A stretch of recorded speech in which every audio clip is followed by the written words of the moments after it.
akan dilemparkan ke dalam api neraka sebelum orang penyembah berhala masuk neraka. Ini ustadz ini dulu akan dilemparkan ke dalam api neraka. Di antaranya ustadz tak punya akhlak, ustadz yang kurang ajar kepada para habaib. Telapak kaki Habib yang nakal, telapak kaki Habib yang narkoba, yang maksiat, yang nakal, yang kotor, dibandingkan kepala kiai yang pakai sorban, masih lebih mulia telapak kaki Habib yang maksiat tersebut. Kecong, namanya kecong. Kecong kiai kah? Kacong, nggak bantah dipakai kiai. Bukan makai, tapi mata. Mata kiai, kayak kacong. Orang muliakan ente karena ente punya ilmu. Kalau ente tak punya ilmu, tak punya santri, tak mungkin ada orang muliakan ente. Maka dia akan dilemparkan ke dalam api.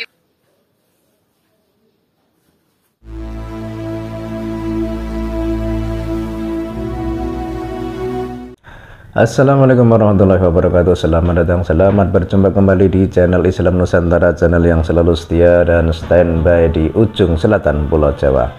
Ini muncul lagi penceramah yang serampangan dan ngawur, pemahaman yang melenceng, semacam doktrin yang menteror, ingin dicintai tapi dengan tekanan. Apakah Islam seperti ini? Apakah Kanjeng Nabi mengajarkan hal yang demikian? Kalau kita simak videonya, intinya sih biar orang lebih menghormati Habib daripada kiai dengan mengungkapkan dalil yang berbagai macam itu. Intinya sama, cuma agar orang itu hormat dan patuh pada Habib. Itu saja. Dikatakan oleh si penceramah tadi bahwa ustadz atau kiai yang kurang ajar kepada Habib akan dimasukkan ke dalam neraka. Sekarang pertanyaannya, memangnya neraka itu punya siapa? Kok seolah-olah punya wewenang menentukan siapa yang layak masuk neraka dan siapa yang tidak? Jadi yang namanya neraka itu bukan milik orang, tapi milik Allah. Sehingga masalah orang mau masuk surga atau neraka itu hak Allah yang akan menentukannya. Bukan manusia seperti kita yang tempatnya saja belum jelas di surga atau di neraka. Si penceramah tadi juga bilang bahwa telapak kaki Habib yang nakal, Habib yang narkoba, atau Habib yang pemabuk, atau Habib yang maksiat dan kotor, jika dibandingkan dengan kepala kiai yang memakai sorban, itu lebih mulia telapak kaki Habib yang maksiat tersebut. Kalau dipikir secara logika waras, nyambung nggak? Ya kalau dzurriyyah Kanjeng Nabi itu dijamin masuk surga sebab membawa darah Nabi, itu sih kita percaya. Dan itu pun bukan karena kehebatan si dzurriyyah tersebut, melainkan karena kemuliaan Rasulullah SAW. Namun dalam penyampaian ceramah itu kok harus disandingkan atau dibandingkan dengan kiai.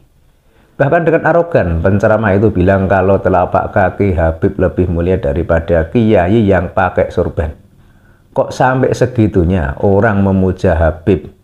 Atau malah mungkin lelaki itu salah satu oknum Habib, sehingga dengan ceramah seperti itu diharapkan orang akan takut padanya, orang akan menghormatinya, orang akan melayaninya. Begitu. Kalau misal orang minta dihormati atau minta dimuliakan orang lain, namun caranya dengan teror dan dengan ancaman seperti itu, nampaknya orang yang cerdas dan paham agama tidak mau menurut. Sebab apa? Sebab yang namanya cinta itu datangnya dari hati, bukan dari hasil tekanan atau hasil paksaan. Orang disuruh mencintai Habib tapi dengan cara kasar, dengan cara menekan, dengan cara menakut-nakutin neraka. Orang cinta kok dipaksakan? Cinta macam apa ini? Ini sudah bukan zaman Siti Nurbaya lagi, bro. Jadi yang namanya cinta itu tidak bisa dipaksakan.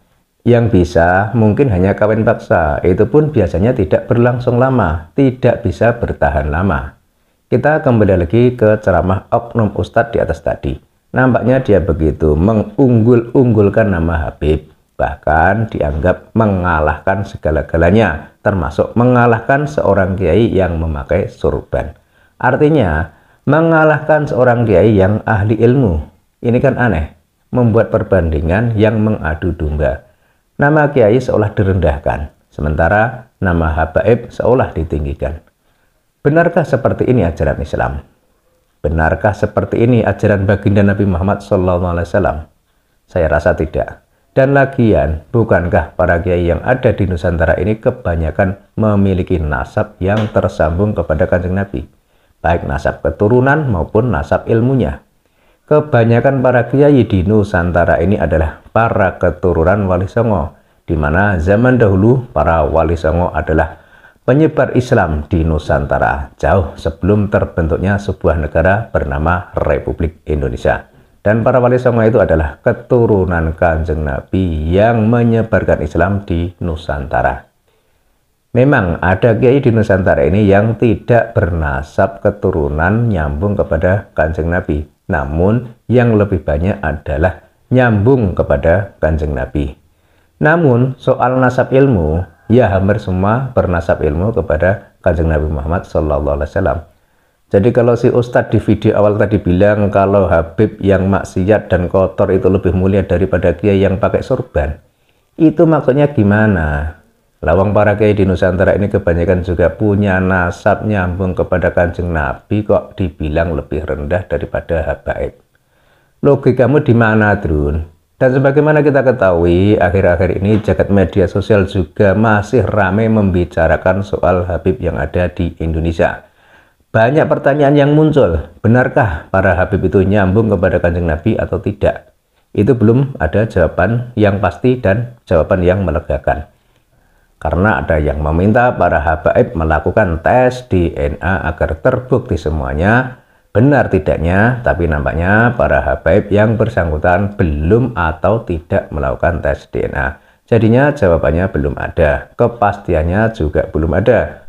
Lah Ustadz di atas tadi malah bilang bahwa para habaib yang maksiat itu lebih mulia daripada para kiai yang bersorban, di mana para kiai di Nusantara ini adalah kebanyakan dzurriyyah Kanjeng Nabi. Logikamu di mana, Drun? Wes angel.